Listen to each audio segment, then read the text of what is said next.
Ready? Go!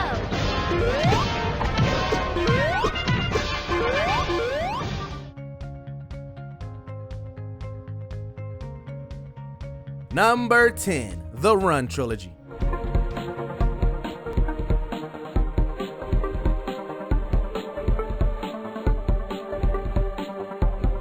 Setting the foundations for many mobile clones, namely the likes of Temple Run, was the Run game trilogy. Each one allowed players to control an alien, navigating their way through a series of increasingly difficult corridor courses. The goal is simple: don't fall through the holes into space, and maybe don't get distracted by the bouncy bee.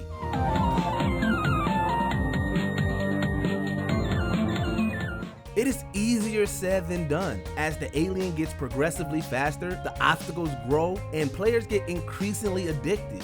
Just when you think you've achieved the world by completing Run Game, somebody suggests you try the sequels. Man.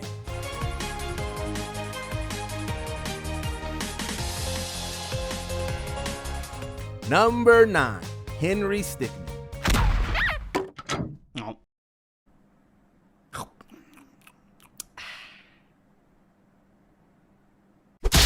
No one can be quite as unlucky as poor kleptomaniac Henry Stickmin. Puffballs United's Henry Stickmin games are essentially a point-and-click adventure of quick-time events which force a fast choice from players, and ones that usually have a pretty poor outcome for the main protagonist. Oh yeah, last night I kept facing the same deck.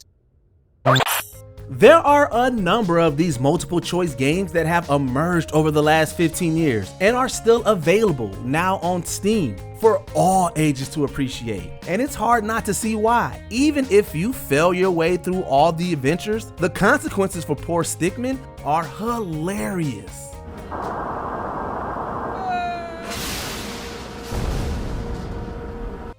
Number 8, Crush the Castle.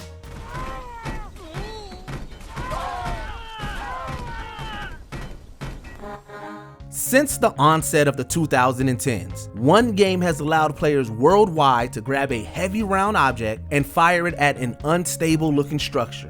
This game would give its players the feeling of real destructive power in the palm of their hands and use physics and might at their disposal. The name of this truly awesome spectacle? No, not Angry Birds, Crush the Castle.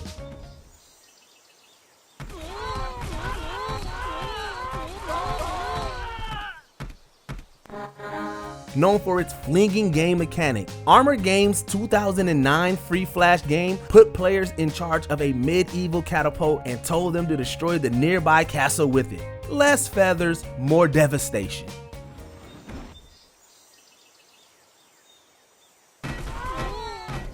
Number 7, World's Hardest Game.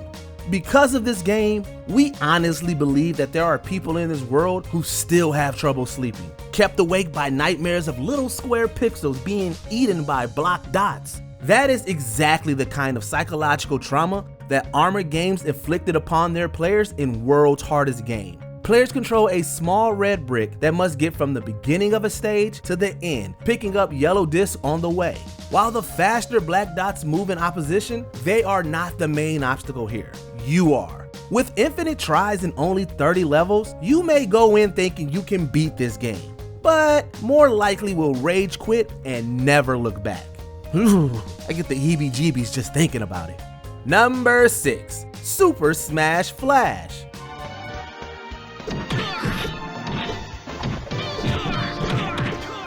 No, your eyes are not deceiving you. That is Sonic the Hedgehog there, fighting Mario and Fox. But this isn't Super Smash Bros. Melee. This is Super Smash Flash. Originally little more than an experiment, developer Gregory McCloud, aka Cloud9, created a new platform game in the style of Sonic, using characters of his own design. Ready? Go! When the game started to progress into something more akin of the Smash Bros. Franchise, McCloud went with it and developed his creation into more of a clone. Though over a decade and a half has passed since Newgrounds' 15th most played game, McCloud Gaming is hoping to release a sequel that also acts as a reboot.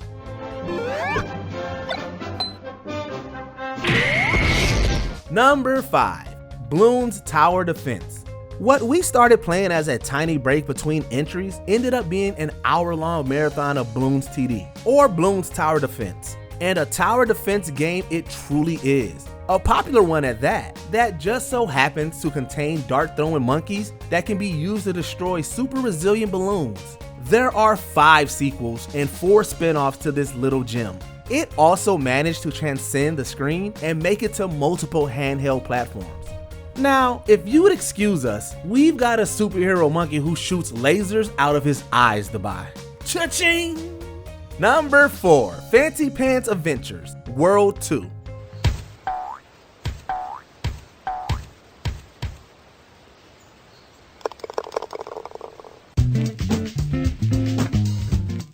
Armored Games had quite the run of Flash games, and few come more entertaining than this. A platformer in the style of the old school Mega Drive games, players assume control of Fancy Pants, a stickman with cool hair and striking shorts.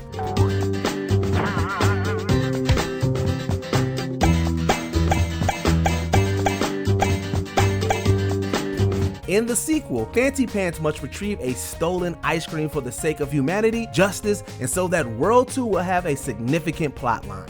The strength was in the game's simplicity, as players really could lose hours on a straightforward and challenging series of levels. Plus, did we mention the cool hair? Number 3, Meat Boy.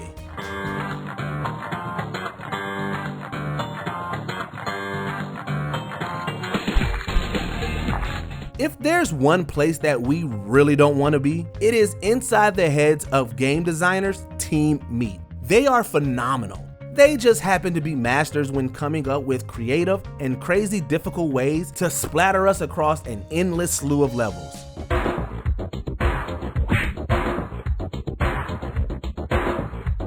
The release of Super Meat Boy inspired multiple games and elevated the genre as a whole. Earning so much goodwill, they were able to come back swinging in 2020 with Super Meat Boy Forever.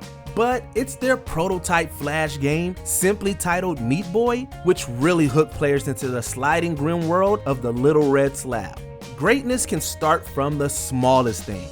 Apparently that includes a sentient splat of red meat.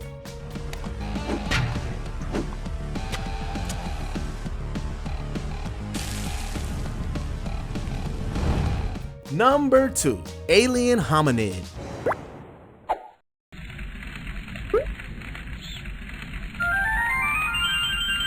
Another game that managed to break barriers and move from the Flash world to consoles. This side-scroller run-and-gun game, inspired by the likes of Metal Slug, has been around for 2 decades, has been featured on multiple platform generations, and holds a special place for Flash connoisseurs.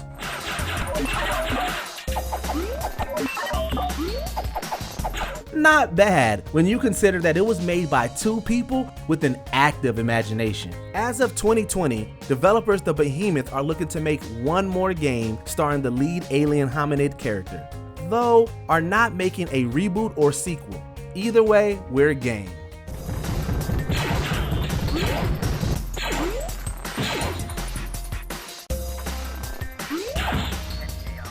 Number 1, Club Penguin. For an entire generation, Club Penguin is a staple of their gaming life, for better or for worse. Disney's MMO was essentially an online hub of chat rooms, with the added benefits of cartoon penguins and mini-games.